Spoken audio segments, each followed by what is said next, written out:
Hello दोस्तों, कैसे हैं सब। मैं हिमांशु स्वागत करता हूं आप सबका आपके अपने चैनल कॉमिक वर्ल्ड पर। तो चलिए दोस्तों, शुरू करते हैं राज कॉमिक्स में एंथनी सीरीज की अगली कॉमिक्स अर्थी और ताबूत, जो कि अंतिम संस्कार का अगला भाग है। तो चलिए दोस्तों, फिर शुरू करते हैं। आत्मा अजर अमर है। मृत्यु केवल जिस्म की होती है। मृत्यु के पश्चात उस जिस्म का कोई महत्व नहीं होता। मान्यता है कि जिस्म को छोड़ने के बाद भी आत्मा उस जिस्म के इर्द गिर्द चक्कर लगाती रहती है। इसलिए आत्मा से उसका मोह भंग करने के लिए शव को मिट्टी करना आवश्यक होता है। इस प्रक्रिया को कहते हैं अंतिम संस्कार, जो मृत व्यक्ति के धर्म के मुताबिक ही किया जाता है। मगर कुछ मौतें बिल्कुल आकस्मिक व अस्वाभाविक होती हैं, जिन्हें हत्या कहा जाता है। हत्या के बाद हत्यारे के खिलाफ सबसे बड़ा सबूत होती है लाश। ऐसी ही लाशों के अंतिम संस्कार करने की जिम्मेदारी उठाता है बाबा, और इस काम में उसके साथ रहता था उसका बेटा गोम्स भी। मृतक का धर्म हिंदू है, अतः इसका अंतिम संस्कार भी हिंदू धर्म की रीतियों के मुताबिक होना चाहिए होगा। बाबा ने मृतक का अंतिम संस्कार कर दिया, लेकिन हत्याएं रोजाना ही की जाती हैं। सेठ प्रताप ने नेहलानी को बिल्डिंग से धक्का दे दिया और लाश के अंतिम संस्कार का काम सौंप दिया बाबा और उसके बेटे गोम्स को। लाश का पता बताओ, हम वहां से लाश उठवा लेंगे। गोम्स लाश लेने कब्रिस्तान पहुंचा तो उससे आ टकराया एंथनी। उसी रात बाबा को एक और लाश ठिकाने लगाने का काम सौंपा गया। लाश का पता बताओ। फोन पर बताए पते पर पहुंचने पर जब उसने बेंच पर पड़ी लाश को पलटा तो उसका दिमाग भक्क से उड़ गया। यहां तक आपने पढ़ा पूर्व प्रकाशित कॉमिक्स अंतिम संस्कार में। अब आगे क्या होता है प्रस्तुत कथा में पढ़ें। गोम्स, मेरे बेटे, किसने मार डाला तुम्हें? कौन है वो हत्यारा? मैं उसका खून पी जाऊंगा। तभी करकशाया प्रिंस काव काव और कहते हैं कि मौत उर्फ मुर्दा उर्फ एंथनी से पहले प्रिंस ही आता है। उसके तत्काल बाद ही आती है वो काली मौत। इसे मैंने मार डाला है बाबा। मैंने तुम्हें इसके अंतिम संस्कार के लिए यहां बुलाया है।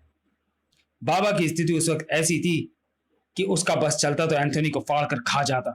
इसका अंतिम संस्कार तो मैं करूंगा ही, मगर छोड़ूंगा तुझे भी नहीं। इसके बाद तेरा अंतिम संस्कार भी करूंगा, पर इस वक्त तेरी खुशकिस्मती यह है कि मैं हत्या नहीं करता, वरना तुझे यहीं गोली से उड़ा देता। तो फिर तू इस गलतफहमी से बाहर निकला, क्योंकि तुझे मुझे खत्म करने की जरूरत नहीं है। मैं तो पहले से ही खत्म हूं, मैं मुर्दा ही हूं। अगर तुझे यकीन नहीं आ रहा तो चला गोलियां। तेरी पिस्टल गोलियों से खाली हो जाएगी, मगर ये जिस्म नहीं गिरेगा, क्योंकि ये एक ऐसे मुर्दे का जिस्म है जिसे जिंदगी मिली ही तुम जैसे गुनाहगारों को मौत देने के लिए है। एंथनी गुंजाल्विस का जिस्म है ये।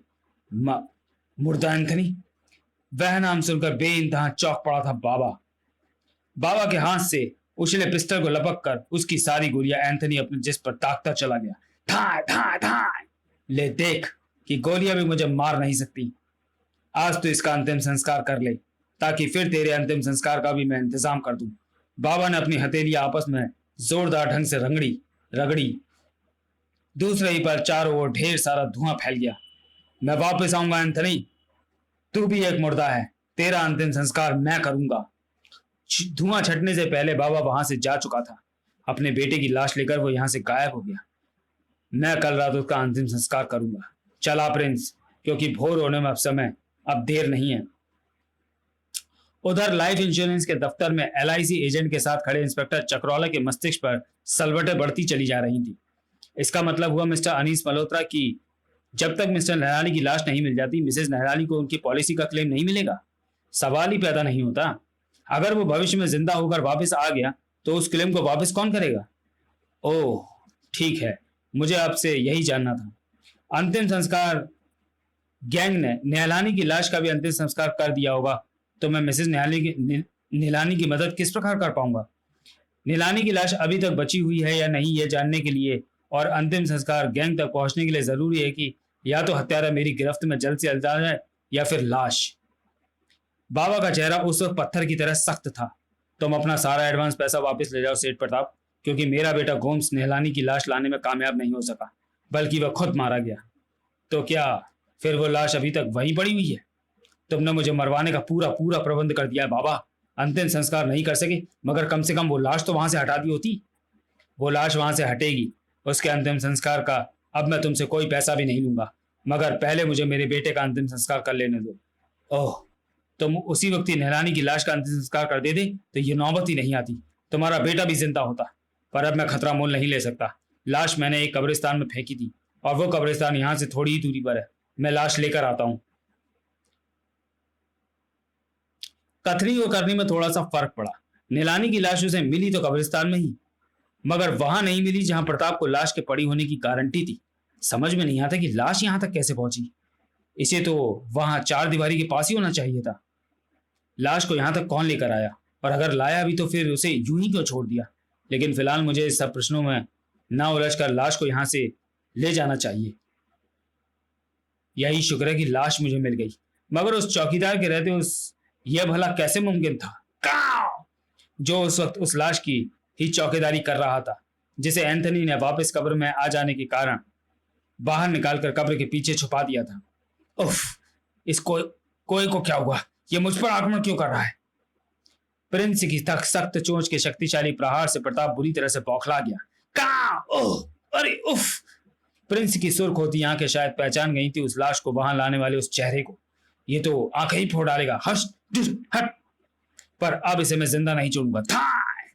वह गोली तो प्रिंस को नहीं लगी, मगर गोली ने जो गड़बड़ कर दी वो काफी खतरनाक थी। गोली की आवाज, क्योंकि उसके बाद इंस्पेक्टर चक्रवाला कब्रिस्तान के अंदर आ गया था। यहां जरूर कोई भारी गड़बड़ हो रही है। जीप की आवाज तो पहले ही प्रताप के कानों में पहुंच चुकी थी। उस इंस्पेक्टर को भी अपनी ओर आते देख प्रताप का दम फूल गया। पुलिस, ये जरूर गोली की आवाज सुनकर यहां आया होगा। प्रिंस हर मोड़ पर आक्रमण के लिए तैयार था। काव काव! अब यहां रुकना खतरे से खाली नहीं। ठहरो, रुक जाओ, वरना गोली मार। मगर प्रताप चक्रवाला के हाथ नहीं लगा। मेरी कमजोरी यह है कि मैं सजा से बहुत डरता हूं। खैर, उसका भी पता लगा लूंगा। फिलहाल उस व्यक्ति से निपटा जाए जिसे गोली मारी गई है। पता नहीं ये जिंदा भी है या... अरे तो वही है, नीलानी। मुझे इसकी ही तो तलाश थी, पर लाश देखने से ही लग रहा है कि इसे मरे काफी समय बीत चुका है। तो फिर उस भगोड़े ने गोली किस पर चलाई? क्या उस कोई पर जो उसका पीछा कर रहा था? पर कोई पर क्यों? सब कुछ उलझन भरा है। मगर अब इस लाश को मुझे फौरन ही यहां से ले जाना होगा ताकि नीलानी के परिवार को एलआईसी और अन्य क्लेम्स मिल सकें। उस खबर को सुनकर बाबा के चेहरे की सख्ती और बढ़ गई थी। उसी लाश के कारण मेरे बेटे कोम्स की जान गई है, पर अब उस लाश को मैं अपनी हार का कारण नहीं बनने दूंगा। उस लाश के अंतिम संस्कार की तरफ से अब तुम बिल्कुल निश्चिंत हो जाओ सेठ प्रताप, क्योंकि उसका अंतिम संस्कार पुलिस या उसके परिवार वाले नहीं, मैं करूंगा। मगर जो कुछ करना है जल्दी करो, वरना लाश मुर्दा घर पहुंच जाएगी। रोको, लाश मुर्दा पर घर नहीं पहुंचेगी। क्या बात है? मरने के बाद लाशों के अंतिम संस्कार की जरूरत होती है, और मैं अंतिम संस्कार ही करता हूं। इस लाश के अंतिम संस्कार की जिम्मेदारी मेरी है। गाढ़ा धुआं बाबा की हथौड़ी से छूटकर हवा में फैलता चला गया।